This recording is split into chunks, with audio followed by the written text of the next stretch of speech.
section 3, and it is on transaction processing systems. Now, transaction processing systems are systems that have something to do with processing transactions, clearly. In terms of the exam, if you said that, you get 0 marks because all you're doing is restating a question. So, what is a transaction processing system? Any idea? What is a transaction processing system? Okay, FPOS is an example, yep. Credit card, good. eBay. ATM's good. Sorry? Generates or modifies data that is stored in the system. It generates or modifies data that is stored in a system. Don't all systems do that? Yeah. This is a transaction.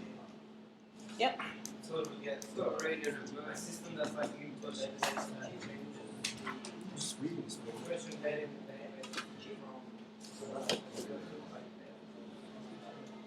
Yes, so it has to do with real life transactions. So it has to perform some sort of transfer of data from one system to another. So for example, in an ATM, you're transferring money from the bank where it's in your account to you personally. And that is the transaction. A video store is also an example of a transaction processing system because you're borrowing stuff in return for money. It transfers the data that has to do with a particular DVD from the general account into your account. So it's specified that you're borrowing that DVD. That's the transaction. So there has to be some sort of swap.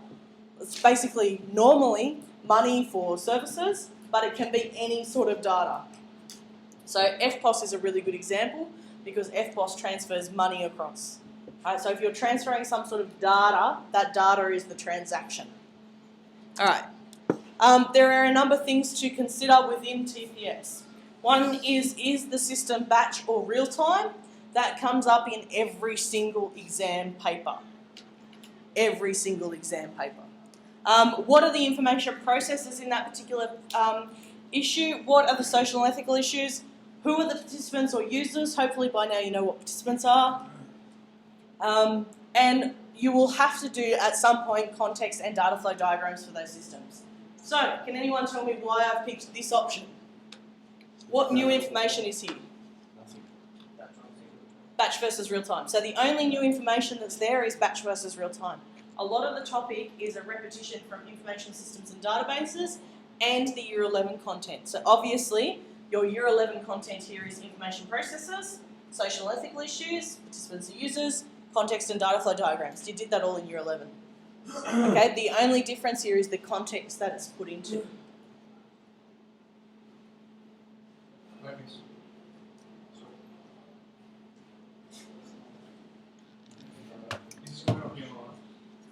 I'm going to podcast it, yeah. So it won't be on People Online, but it'll be on the internal podcast server. Okay, so this is TPS in 10 minutes. Actually, it'll probably take longer than that. With some really lame news coverage that I managed to download off the internet. That you can't hear. It's not It is in the back.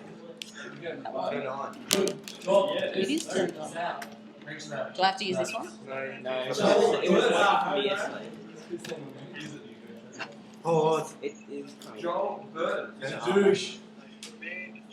Okay, so we're going to go back. And we're going to be really quiet. Ready? It is the new revolution in supermarket shopping. Self-serve checkouts that let you scan and pay for groceries yourself. It's supposed to be faster and easier. So we put it to the test. First item. These are always open, always available, and they're just an alternative. It's as simple as that. Please wait for assistance. Does everything that a manned checkout does, but you're doing it yourself. Thank you for shopping at Woolworths. Gone are the days of good old-fashioned service.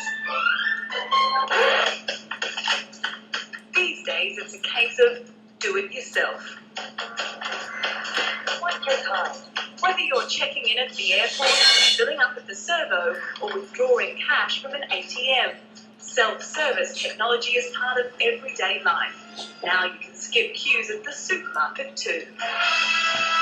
I'd just rather get in and out a bit quicker. So that's the values of mine. I used to work in my teens as a checkout chick, so I find it easier. At least here, I get service with a smile. That's the word. Okay, so basically it's as easy as pressing the start button, scanning your item, finding your barcode, scanning it, and placing it straight into the bag. That looks pretty easy. What happens with fruit and veg? Just the same thing. Just place your items on this scale, look up items, Select from and display put them across items. the screen. Mandarins, and straight into the bag. Okay? How do we pay? Just hit the finish and pay button and select the payment type that you have. Or select payment type. And so you can pay with cash, Apple, that's right, any card, and you can even get cash out. Sounds straightforward, but editor of Retail World magazine Barry Flanagan says some customers will be too scared to use the new technology. A lot of consumers will be very hesitant, because yes, you're going to make mistakes, and people don't like making mistakes. They certainly don't like making mistakes in public. But there's a console operator on every batch of self-checkouts, and really, if you make a mistake once or twice, after that you'll do it 100% with no problems. Touch next to It was Lisa McCune's first television role, and it's the job of thousands of Aussies. Do these new machines mean the beginning of the end for checkout operators? Absolutely not. Look, Woolworths is one of the biggest employers in Australia. We're in the business of creating jobs, not losing them. If anything, this just increases the number of roles in store because we always need staff to man these extra checkouts. While there's no plan for them to replace the normal checkouts, the new way is supposed to be a convenient alternative that saves time. We put it to a test. First, a checkout with service.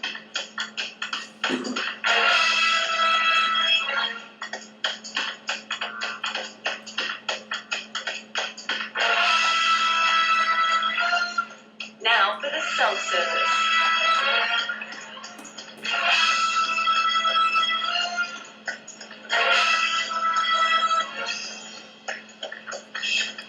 One minute and 18 seconds faster. The self-service did save me time, but even though I did all the work, it didn't save me money.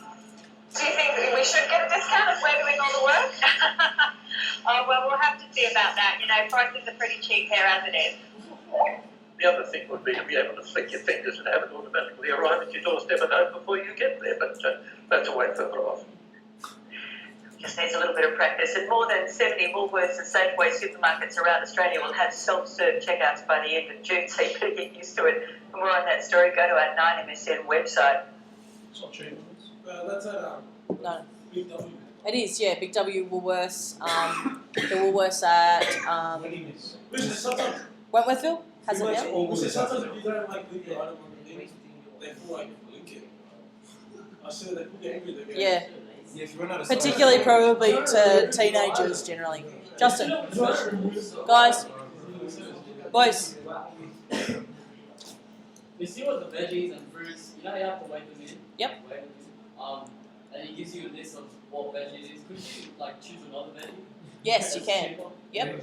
And I was having a discussion with this about this with somebody else. And yes, say for example, if you bought mushrooms, which are generally very light, and you bought a mango, then which one would you like to, press on there? So mushrooms are like $10 a kilo, mangoes are like $3 a kilo.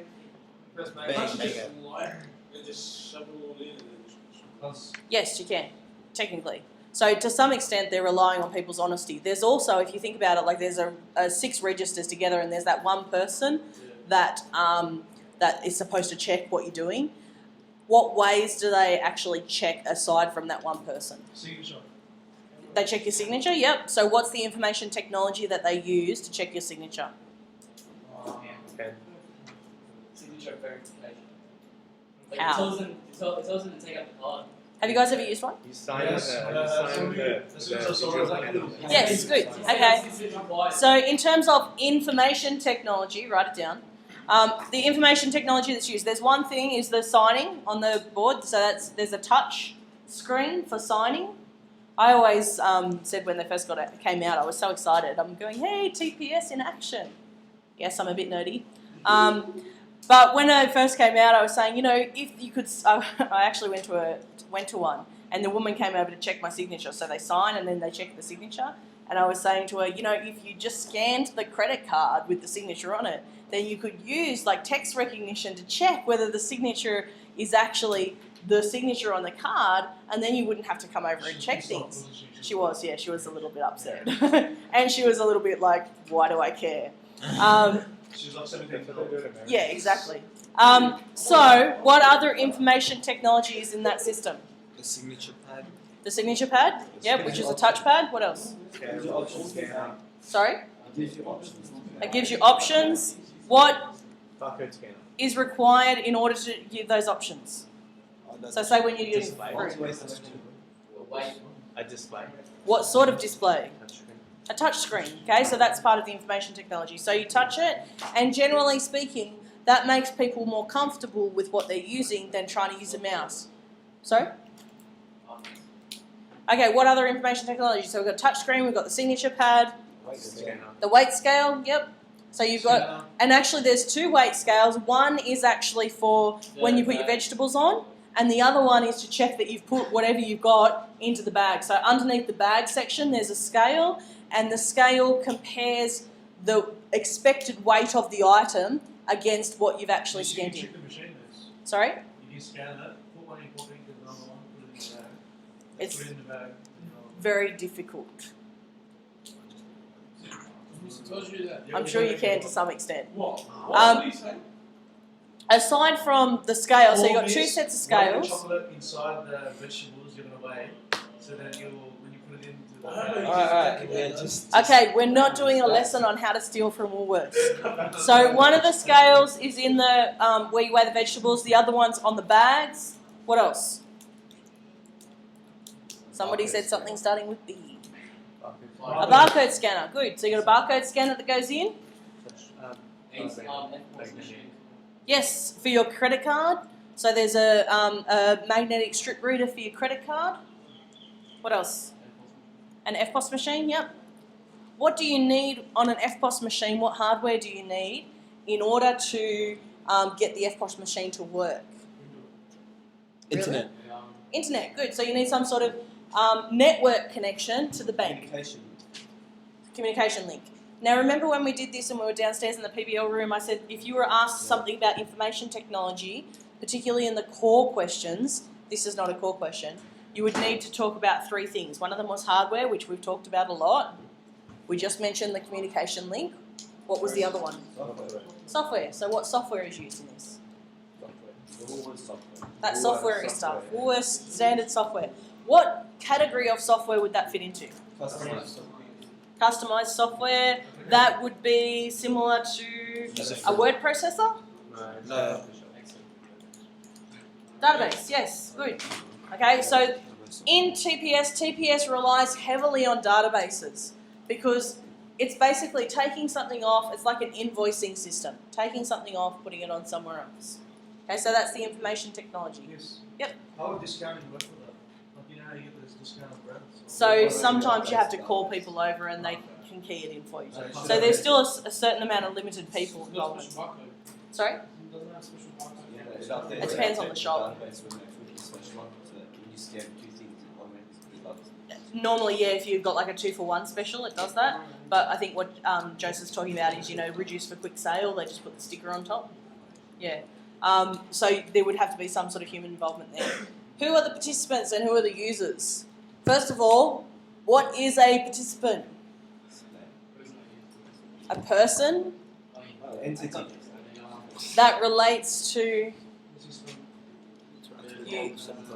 Sorry? Interacts with all the 7 processes. Excellent. A participant interacts with the processes. A user does what? Only benefits from the display of information from an information system. So in this system, if I am shopping, am I a participant or a user?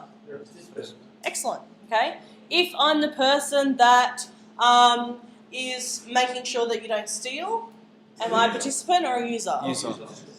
User. Why? You don't actually do anything to do Only it. display. You're sort of watching to benefit that your stores get stolen over. Okay. So, That's good. If that was your justification, that is absolutely correct. However, what about when the person comes over and has to key in to check your credit card and signature? So they have to type in a number. They're a participant. Yep. Okay. So sometimes, depending on your justification, it can change. Okay, some examples of TPS. Now, what they generally try and do in HSC exams, and I know because I know a HSC writer, what they generally try and do is try and get new technology that is sort of emerging and put that into the HSC exams so that we can't teach it. So in previous years, what's happened, like they'll put video storing and the RTA database and the library database. So actually a couple of years ago when the iPhone was coming out, they put the iPhone in. You reckon?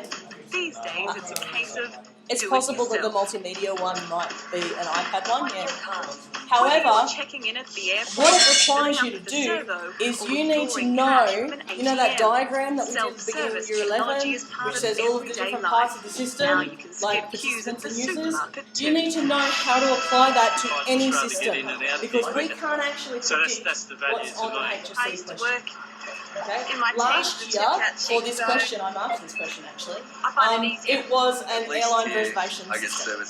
So you had to have it showed you a ticket, and you had to design the design of the ticket, what information processes were in that system. So you need to be able to think about systems and apply that to different situations.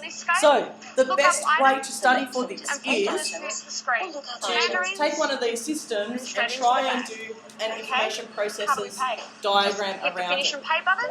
and select the payment type that you have. Ready? Select payment type. And so you can pay with cash and POS. That's Yes. right. Any card, and you can So even for get cash example, out. you could take a Sounds cash register straightforward. and do a The systems editor of analysis Retail on it. World magazine, Because Barry the Flanagan, reason that the says whole some customers preliminary will be course too is scared based to use around the new the technology. information A systems lot of diagram consumers will be very is hesitant. that it's kind of the whole basis Because, for the 2 yes, years you're worth going of to work. make mistakes. So if you can analyse the People don't system like, and making any mistakes, system they that you're like making given, mistakes then in you're public. most But there's a you're console most able operator to get marks out of a on question. every batch of Okay, so what we're going to do is the airline reservation system. So we're going to look at 3 systems today, hopefully by the end of the lesson. That was our 10 minutes already gone. An airline reservation has real-time processing. So what it means is, as opposed to batch processing, processing happens as you're doing it. So straight after you've collected the information, in this system, the airline system, so if you're, say, online, or you can be a travel agent, the system checks whether a ticket is available and then instantly books that ticket. Joseph. There's a story this morning took so long to order these tickets. Mhm. Next thing you know, they're all sold out. Yes. Why? Because I don't know, she's just in the middle of doing all the payments, and next thing you know, they go, "Oh, we sold it. We have no more receipts." It's the same like if you get on to Ticketek the day that they release, say, AC/DC tickets, and you get in 5 minutes after they're released, then they're all gone. Okay? Because anybody can access that system, and because it's updating it in real time, you can't buy tickets that don't exist. So how do they double book it? You know, sometimes Most of the new systems don't. So advantages of real-time processing. Real-time processing reflects the current situation. So batch processing, what happens is all of the processes are saved up and done later on. So in this situation, you don't want that because, like Joseph said, if say I'm booking a ticket to Queensland and Justin's booking a ticket to Queensland at the same time, we both book that ticket, then we both get to the airport, and at the end of the day, they process it. They go, oh, we've got 2 people that have the same ticket. What are we going to do? So with some systems, you need real-time processing. Real-time processing uses centralized databases. So what you've got is one database, and people access it. And this means that you can have a number of users accessing the database at the same time. Not absolutely at the same time, but because nothing in computers happens at the same time, like same split second. Remember we learned it in communication systems. But if you buy tickets to a show, then you can have it'll set aside your seats, and nobody else can access that for 3 or 4 minutes, but you can access other seats. Did you know that thing? There's this website that you can bid for this camera, and you got to guess how much it costs. Yeah. And my husband was doing it, and he goes, "It's cheating because I can't actually get in the right time when I actually put in my money because it's not real time." They are real time. No, like every time, but it always changes by the time he bids. Yeah, because there's a certain amount of lag from the time that's on the internet to the time it comes back to you. Yeah, that's what Yeah. it's But it is real time. Okay, the two main advantages of real-time processing is concurrency. So two users can't change the same information at the same time. So like I said, you can access the database at the same time, but you can't buy the same tickets. Can't buy the same seats. I can never say this. Atomicity basically means that all of the steps are completed. So it's a measure of the accuracy of the system.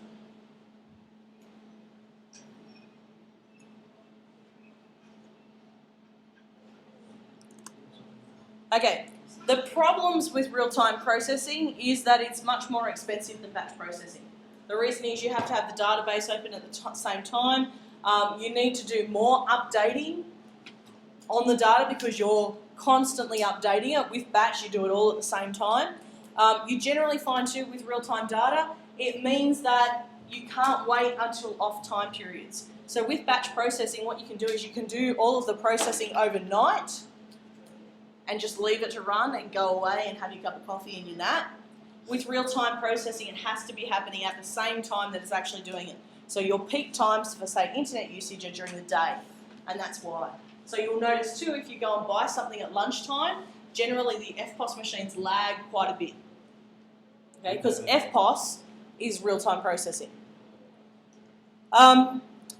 Real-time processing, there's less errors than batch processing because the errors are picked up in the collecting stage rather than the transmitting and the processing stage, so there's less errors. However, when there are errors, it means that generally there are bigger consequences because you can't shut down a real-time system. You can't shut down a real-time system and then still have processing occurring.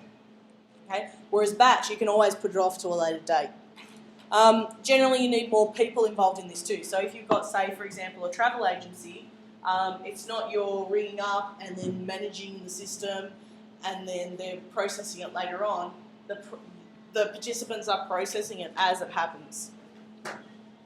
If you booked this through a travel agency, so you go to a travel agent and the travel agent is typing in all of the information and they're finding your ticket for you and then they're just going, oh, we've got 2 tickets on the 3rd of March to Timbuktu. Are you a participant or a user? Good. Okay, alternative, batch processing. Checks are batch processing. So when you bank a check, generally there's a 3-day turnaround before that money appears in your account. It's horrible if you've got to pay bills. What it does is the bank takes your check, they put it aside into a pile, and then they process all of the checks at the same time, generally later in the afternoon.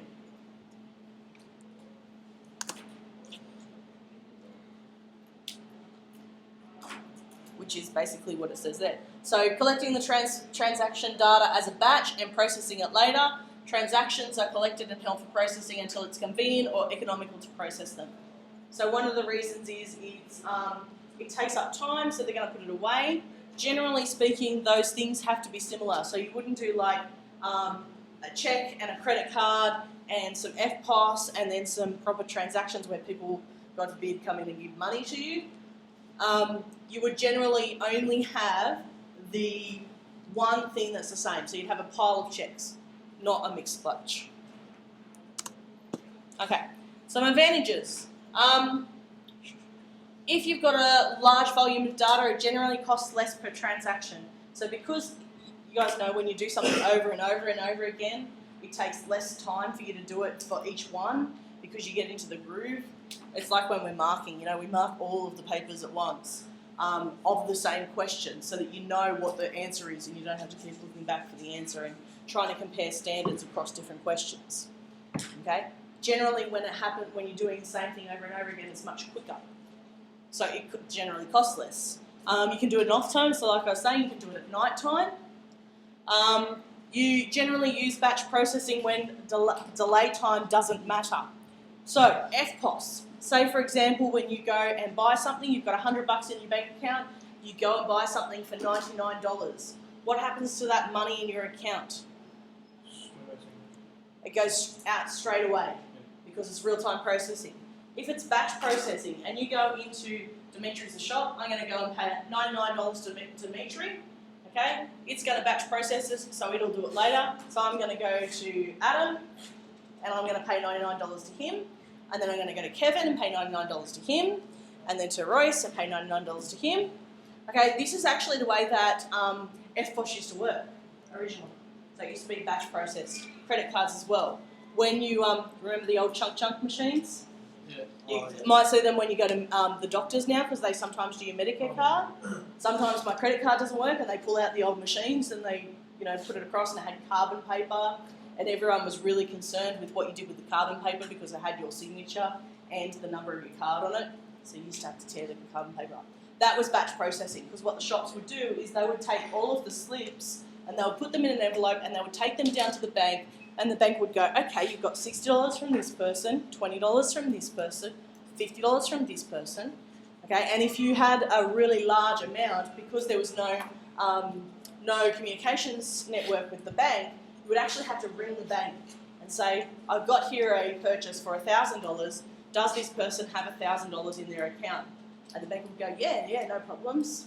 Okay, you do your little swipey thing, you put it in an envelope, but that person could have actually gone to another 10 places and spent that same $1,000 10 different times because the money's in their account. All you're doing is ringing up the bank and actually asking whether they've got the money in there. You're not actually deducting it. Okay? So credit card used to be very much batch systems. I'm not going to talk at the moment about what it is at the moment because it's a third category.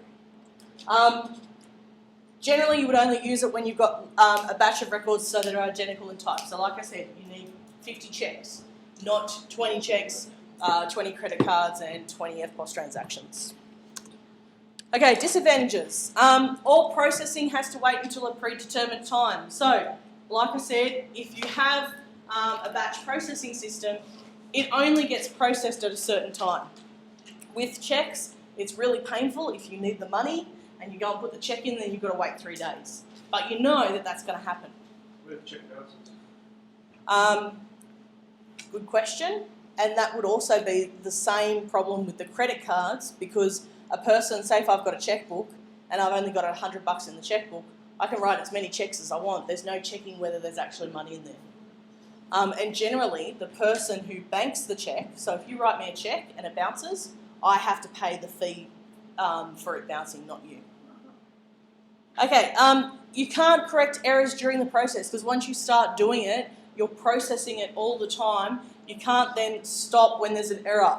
If there is an error, you have to go back to the beginning and start doing the whole process with every single check over again. That sucks. Yes, it does suck. The reason now, what they do is they take small chunks within the batches. So you can have a batch of like 100, they might only do 20 at a time. Because if you're only doing 20 at a time, then you can go back to the first 20 rather than redoing 100. Okay, because if you're doing a whole heap of processing, then it's much better if you only have to go back and do a small amount. You can't share a database with another task, so when you're working on the database, it means that that database is out of action for doing anything else, which you can do with real-time processing. Yep. It's like games, how it auto-saves. How is it like games when you auto-save and you hover over a map? Yes, because you've got to go back to the beginning. Yeah. Instead of going back to the beginning. Yes, you can go back different stages. That's right. The main problem with batch processing is that it doesn't really reflect what's happening in real time.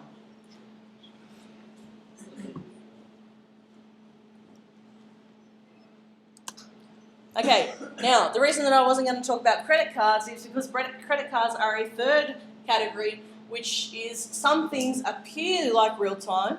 So they seem to be, when you have your credit card, it processes that amount straight away.